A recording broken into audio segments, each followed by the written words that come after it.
The following program is presented by the Metropolitan Library Service Agency.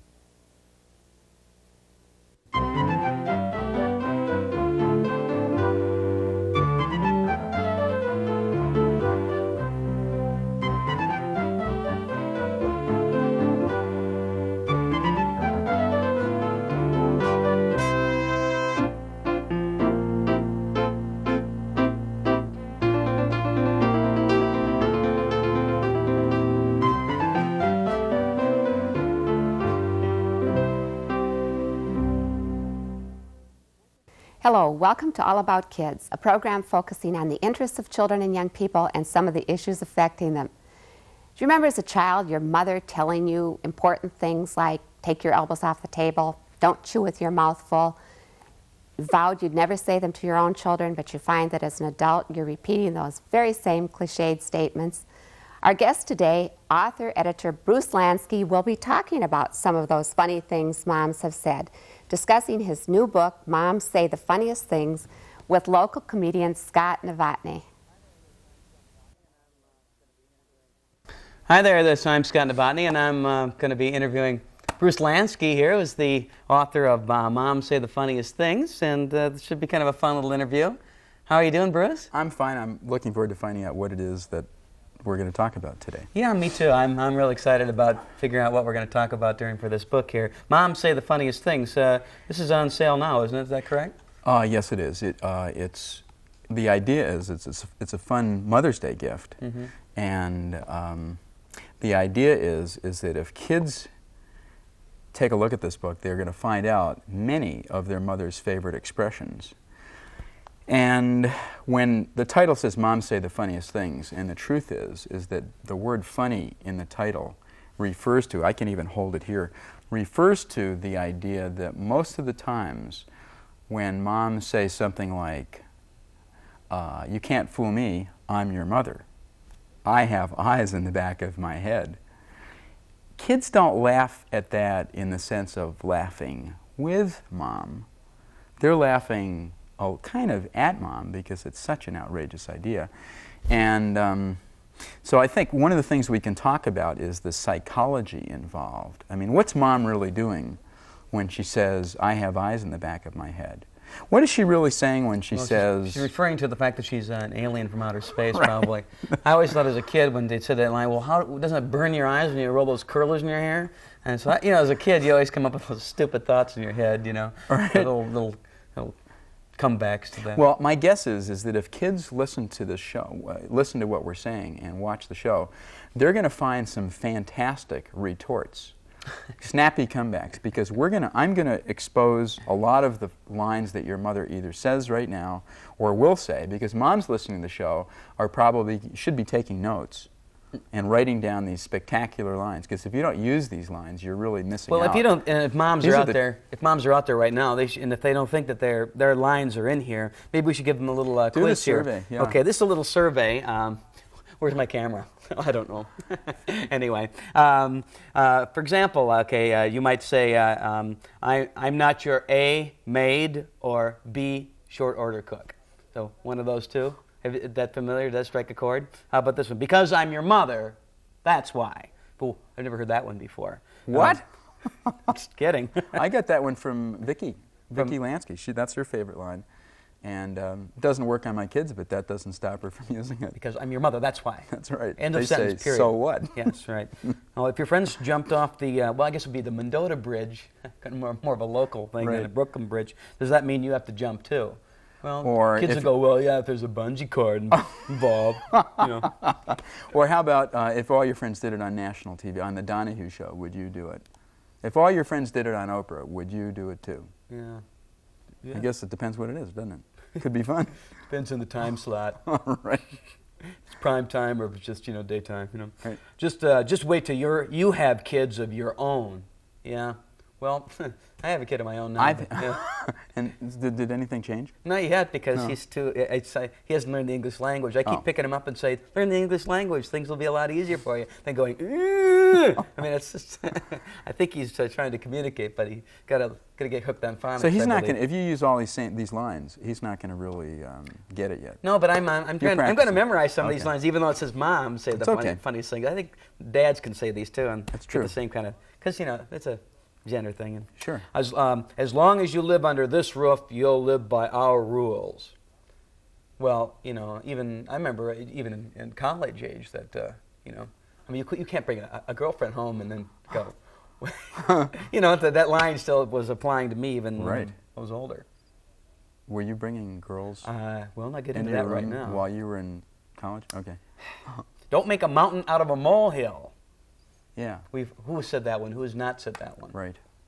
So these are lines that just about every mom says, and the interesting thing about them is that they're not original, and they're sort of stupid, and they're the kind of lines that when you say them, your kids tend to roll their eyes and say, "Oh, Mom," or they say, "Mother." Just like when, I did this other Today book they called... go, like mother, like, for sure. Or they Mother. say, "Not." Not, That's another thing. I've said not when I was Really? Yeah, not, or what's the diff? Not, but now it's full cycle. It's hot. Not. Where does that come from, by the way? Well, Not. Is this some TV show that... I don't know. I don't know. My kids say it. That's another episode that we'll have to... Right. We'll go, origins will be the next thing that we're going to be talking about. Were you born in a barn? How about that one? Were you born in a barn? Well, Mother, if you don't know where I was born, then Right. who's supposed to know? God, You tell me. Yeah, really. Don't talk with food in your mouth. Well, yeah, I think all mothers probably say that one. Right. Now, here's the interesting thing about these lines is that when your parents said these lines, like, "Were you born in a barn?" you probably said, "That's the stupidest thing I've ever heard. I'm never going to use that expression on my kids." Sure, never. Luckily you didn't take a blood oath on that never claim, because the fact is, every one of these idiotic expressions was said by your parents. That's where you got the idea. And when the situation came up that your kids were throwing food at your table and you asked them where they were born, is when this interesting thing went off in your head. You said, hold it. That's what my mom said. I couldn't stand it when she said it, and here I am saying the same darn thing. So that's really what the book is about. It's a listing of all those things that your mom said that drove you crazy when she said it, and you rolled your eyes and had that "oh, Mom" expression, and now you're saying the same thing, and your kids are rolling their eyes. And you might ask me, Scott, why do we say these things? Well, I'm interviewing you. Why do we say these things? Well, first of all, because we can't think of anything else to say, and there's this frustration moment, and we're nonplussed, or temporarily we're kind of frustrated and angry and don't really know. And the first thing that comes into our head is the drivel that our parents said, idea one. But there's something very subtle going on. For example, there's a whole section in the book about getting your kids to clean up, and I think it's called The Housekeeper. Yeah, you've got your book is broken down into 4 sections, is it? Yeah, but the roles that moms play. Daily rituals. They've got the wake-up service, and it's great because there's a whole bunch of lines in here, and they all kind of fit into a dialogue almost. Right, you can almost hear it. Yeah, time to get up. How come I can hear your alarm clock in my bedroom and you're still asleep? Right. Remember, the early bird catches the worm. Now, I love this. This is one of those things where that's what Mom says, and the kid is thinking, yeah, but what happens to the worm? The early worm. I mean, that wouldn't be that fun to be the early worm. So, Yeah, like, why like don't you I'm say not going that? fishing. Right. Like, I'm not going fishing Yeah, he's today. much funnier. If But- you're sick, you'll have to stay in bed all day, no TV. All these things. I mean, I was reading through these and I went, boy, there's so many. Now, how did you go about compiling all these lists and lists of different phrases that Well, I mothers had say? a very creative wife, Vicki Lansky, who had... Well, why didn't she write the book then, Dad? Because she doesn't realize how dumb these lines are. Pardon me, how funny they are, how outrageous they are. I mean, the fact is, when you're saying them, you don't realize how stupid the things you're saying until later, when you see them on TV, or in retrospect, you say, God, that was stupid. Why did I say that? And I've said an amazing amount of stupid things to my kids. I mean, that were really stupid. And you don't realize it until later. So I almost have to observe her doing this. And my mom said all manner of stupid things that, in retrospect, at the time I'm sure they were brilliant. But Seems stupid to me, brilliant So basically to her. the quotes you're getting here are from your mother and from your wife? Well, that's one source. And the other source is that I wrote a book called Dad Said the Dumbest Things, and I recorded the stupid things I had said and my dad had said. And then I started asking all my friends what things their dads and moms said. And then I started keeping a little journal, is too fancy a word for it, but just I started writing them down when I'd hear them. And pretty soon, I literally collected hundreds and hundreds of them. And needless to say, I published the charming and funny ones, and I let the more mundane ones go, because who cares? Eat your peas and carrots. Well, so what? But there's a funny thing about eating that's really wonderful, and it comes across as a dialogue, and it says, I sort of jump from the housekeeping section to wherever the feeding section is, but there's a great thing that happens where every mom says this is a great thing. Come on, try it. You just might like it. Now the kid is gagging on liver or spinach or something. Hey, how do you know you won't like it until you've tried it? That's a legitimate question. Now listen to this. This is a great line. Who knows? Maybe spinach will turn out to be your favorite food. Yeah, sure, Mom. My favorite food. Guess what? Big joke. I like spinach. I mean, I'm a million years old, but I like spinach now. I like Brussels sprouts. I like cauliflower. I like all the stuff that my mom said one day, cauliflower might turn out to be your favorite food. Well, it's not my favorite, but I like it. See, I have a theory about that, actually. But of course, I'm 100 years old. My theory is that you just don't eat that food because you really do hate it. And then you finally get to the point where you've tried all the foods, and you're so bored with the foods that you know, that you start experimenting and trying some of the foods you've never tried before, and you go, that's kind of a cool, because I've never tasted this squash before. Hey, these beets really aren't that bad because I've never tasted before. Maybe it has nothing to do with whether you like it or you dislike it, but you're so bored with the taste that your taste buds are like seeking out something interesting. So maybe there's nothing to do with it. And you rediscover it. But the thing I wanted to get about the psychology of it that's interesting is, well, first of all, when kids are a certain age, their taste buds simply perceive these foods as more bitter than adults do. So in fact, spinach really does come across to kids as more bitter, and the reason almost all kids hate green vegetables is that they taste worse to them than they do to us adults. I think the reason that they do is because the first time when the baby has this peas, like for the first time, he makes that face that, and I think that it's kind of one of those things that gets ingrained in the back of your skull. I ate peas. That weird kind of that W.C. Fields face they're making. Right. But here's the psychological point. When a mom says, who knows, maybe spinach will turn out to be your favorite food, in fact, after trying spinach that moment, the child will probably not jump up and say, you're right, Mom, spinach is my favorite food. And in fact, it is very, very likely that tomorrow or next week when you serve spinach or liver or Brussels sprouts again, your child will hate it again and refuse to eat it. So what's going on here? By using that line, the mom is not really converting the child. What she's really doing is, it's a complex transaction. The kid is saying, yuck, I hate it, I don't want to look at it. And the mom is saying, I can't let the child, first of all, you're supposed to finish to the mom. A good mom would prepare food that would be balanced, and a good child would therefore eat it. So then I can do my thing of nurturing my child properly. So the child is not playing his or her role in my nurturing good mom scheme. So as the good mom, I have to say, hey, you want to get a balanced meal, you want to be healthy, you want me to be a good mom, then you have to eat this stuff. So first of all, she's playing out her whole good mother role. The next thing is, she knows the child is not going to be a convert, and she's using this line as a sort of a laugh line. In fact, in a way, she's trying to be funny, because she's trying to ease the tension between the kids saying, it sucks. Oops, I don't know if I can say it. It's horrible. Yeah, and the mom saying, okay, you can say that. Good. Yeah, but the kid is saying, it's horrible, I can't stand it. And the mom is saying, if you don't eat it, I won't be a good mother. So she's trying to ease that tension. And so what she really does is ultimately make a joke out of it. Mm-hmm. And so then the kid can say, okay, Mom, I'll take a little bite.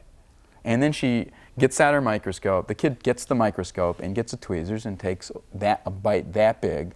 And then the mom says, okay, you tried it.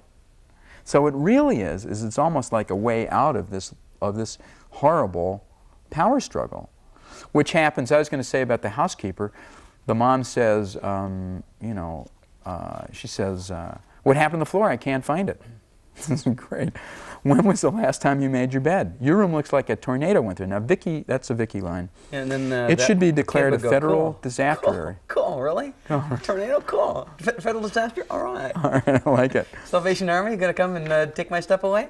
Let them do it. Right. Now, the interesting thing is the kid is not going to instantly begin cleaning the room up, and in fact, probably won't. I went to visit my son and daughter in college. They're both in college now. And every kid, college kid, in both of their dorms had disgustingly horrible rooms. Horrible. I mean, you couldn't find the floor. The floor is the clothes hamper.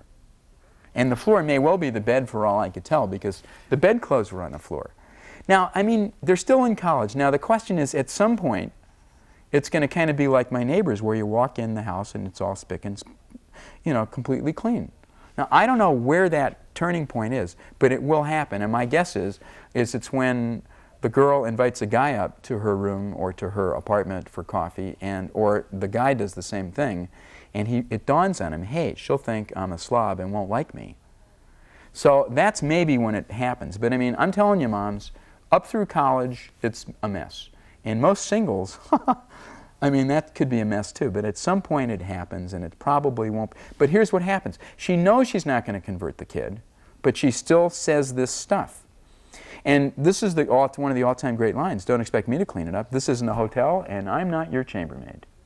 All-time great line. Every mom says it. Say it. It's a good line. And the kids will go, let me find the yellow pages for some maid service. That's why I put the Do Not Disturb sign up in my room. I don't want you knocking. So the interesting thing is, she knows that the kid will not clean up, but she just feels it's her duty as a good mom to say this stuff. And the truth is that when Prince Charming knocks on her daughter's door, she doesn't want Prince Charming to walk away because her daughter's room is a mess. I mean, that's sort of...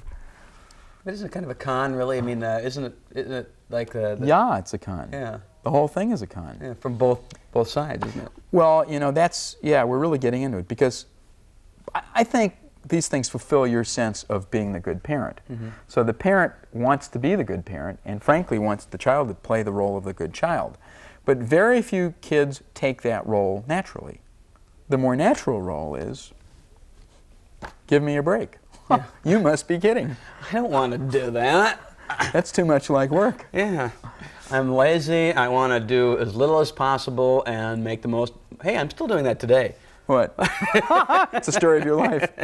Well, and you're saying making the most money for it. I always say that the American public is still on that it's Sunday night and the papers due Monday morning mentality for everything. If you think about ecology and the whole works, it's like, we're just waiting around for it to really get bad, and then we'll try to clean it up. And at the end of this interview, we might know what we're going to say. Yeah. Right. We might. But then it wouldn't have been as much fun as it is. No. We're having so much fun. Right. Rattling away here. I suppose.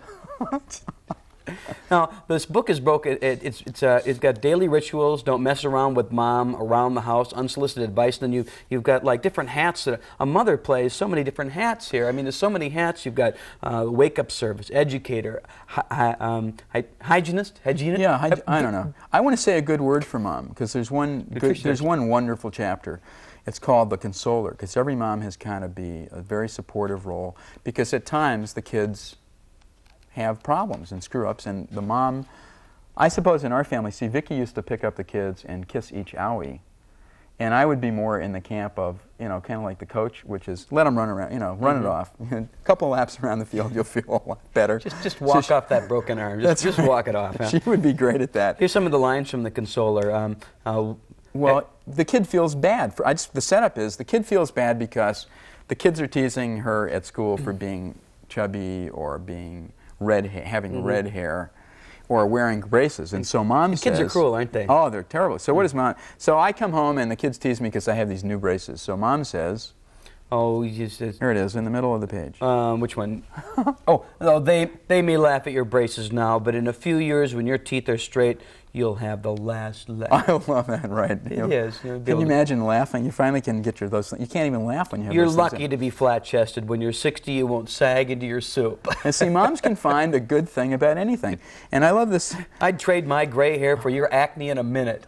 See, aren't moms lovely? They really are. And this is great. Don't worry if you can't get a date. I think you're very nice. Well, gee, thanks, Mom. Maybe you and I can go out and we'll kind of have fun together. This one. So you're not a social butterfly. You're a late bloomer. I was a late bloomer for a long time. Were you? I mean, in fact, I wonder when I will finally bloom. I think my parents are waiting. Gee, I think I bloomed like in nursery school. Oh, did you? Oh. But I mean, you're not fat, you're pleasantly plump. Well, that's kind of puts it in a nice way. You're not short. I was short, but here, this is written in girls, so you're not short, you're petite. But I mean, you're not short. There's one about your nose. Your nose isn't too big. I didn't have a big nose, but your nose isn't too big. Pretty soon the rest of your face will grow and you'll look just fine. Well, great. I wonder when that will happen. And I don't think that's really much of a consoling line. No, I think that parents are really nice about this. Here's another great consoling line. Moms, if you use this, it'll be great. If at first you don't succeed, you're like most people. Now, that is a little piece of wisdom. Because, in fact, most people don't just, fall off a turnip truck and become great successes. Actually, most people see the first stop sign and then they stop, don't they? That's it, Right. That's a good piece of advice, to keep going and going. just keep going. Keep through it. You'll go through that and again and again, and you'll eventually So get moms there. help, and there's a lot of of things. There's the category called the sage. The sage. Well, yeah, that's not as funny because those are actually real things that. These are the little bits of wisdom that every mom dispenses, and it's not funny.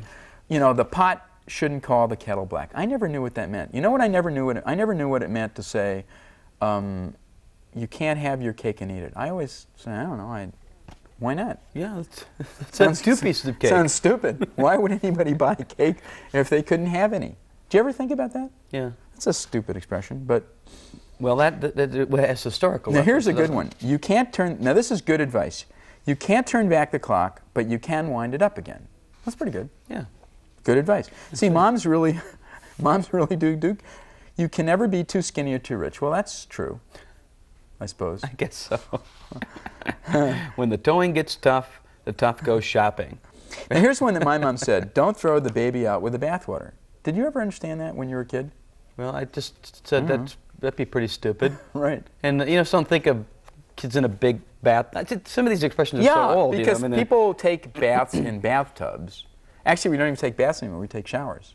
That's right. So how do you throw out the bath water exactly? I mean, isn't it funny? But parents still say these even though they don't make any sense anymore. Don't judge a book by its cover. Well, I'm a publisher, and I must tell you that the way we spend an awful lot of time and effort designing the cover because people do judge books by their cover. Yeah, right, exactly. Bing. Because people judge books by their cover. So if the cover does not communicate what the book is about, nobody will ever buy it, in fact. So I know because I'm a publisher. So do judge books by their cover, but look inside too. So this is a great book for mothers who are looking for some lines that maybe they've even forgotten. I have a tendency to kind of put my childhood, it's in the back there someplace, and every so often something will click, and then I'll just remember it. Yeah. But for the most part, I walk around as an adult and don't really think about all the things that happened to me. There's too many things piled up, but a lot of these lines make you go, oh, I remember that, and it brings you back to a place. And I think there are some mothers who it would be actually benefit from this. And fathers too, actually. Well, here's a great line if your child is not doing his or her homework. This is a great line. Just use this. If you spend half the time doing your homework that you spend making up excuses, you'd be an A student. I guarantee if you say that, your child will groan. Won't do any homework, but we'll get a great groan. Here's another one. When your teacher asks to see your homework, which the child didn't do, you'd better not tell her your grandfather died. You already told her that. Twice. See, that's a great line. Now, we talked about this. This thing is written in a dialogue form, and you can just imagine it. This is also in the educator section. The child is doing homework and is actually not doing her homework. So the mom says, finish your homework, then you can go out and play. No TV until you've done your homework. Okay. Don't answer that phone. Ring. Don't answer that phone. It's not for you. Hello, I'm sorry. She can't come to the phone. Don't worry, it wasn't the White House calling to confer about the Middle East crisis. So, I mean, now the kid is going nuts because she or he wants to be on that phone. So that's possibly one of the best things you can do to motivate your child to study. So these are Or some great to- lines for parents to just to take a look at and say, you know, I could, you know, there's, oh, what's that? I wish I had that great line when my kids said, I'm not Act going your to eat age, that. Yeah, act not your shoe size. Yeah. Great line. Even Prince put that in a song. Did he? Yes, he did. Act He your stole age, it from not my your book. Ow! But you know, maybe that's the other thing, is that if you read these lines, you will be able to write a great rock and roll song. Maybe that's, there you go. Huh? Is that a great reason? Here's a great little deal. Don't bite, now moms say this is in the section called The Scold. Don't bite the hand that feeds you, and don't bite the hand that pays your allowance either, because in fact, often it's mom who dispenses that. And this is, I guess you mentioned this, someday you'll get yours. You'll get married and have a kid just like you. Now that's a rotten thing to say, and moms only say that when they're really frustrated and angry. Well, this would And be then they don't mean it. And then I think moms, this is a good thing. If you say some really stupid things, and I told this to dads, if you do, apologize. Because I mean, some of these things are pretty stupid. Yeah. And it's not nice to say these things. And you only say them because you're angry at that moment. And then when you've had a chance to think it over, it's a good thing to apologize, because then you're admitting that you're not infallible, that you are just human. Right. It's okay to make mistakes, and you really want your child to apologize when they do the wrong thing. That's so. right. And so this would be it's actually be a kind of a nice, maybe a Mother's Day book. It would be great for that. Great because to give to mothers. kids It's can- actually an homage to mothers all It over. is in a way, because in a way it's kind of bad and good. Kids can look at this and say, hey mom, you're not original. All your lines are from this book. They can say that. They can say, hey mom, there's a really lot of stupid things in this book, and you say them all. So a kid could be motivated to show it that way. A mom could be motivated because, in fact, see, moms can find these great lines that they didn't know or forgot about.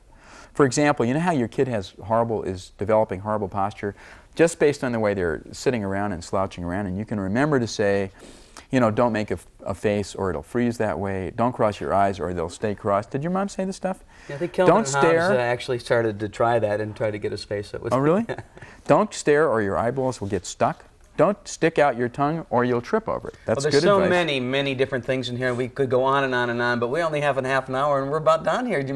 It's gone just like that. You believe mean it? we're Yeah. almost finished? We're about done. You mean we are So finished? you can get this at just about any store. Oh. Is that right? Just about any bookstore. This is great. I feel like I'm doing this, and I don't feel like I'm pushing the juice man. Wow, does that juice feel good? Just It's a say no good to book. drugs. This is Just say no to sex, but don't you ever say no to me. Ooh, here we How's that go. for a closing That's a line? great line. Mothers, you don't even have to buy the book now. You've got that line. No, I'm just teasing. Just teasing. Thanks, Bruce. It's been great. It's fun. Will you thanks a do lot. this next time? Yeah. I come out with a funny book? Sure. Bye-bye. Okay. This interview probably brought back many memories to all of you. Thank you, Bruce Lansky and Scott Novotny. And thanks to all of you for joining us on All About Kids. Please tune in again.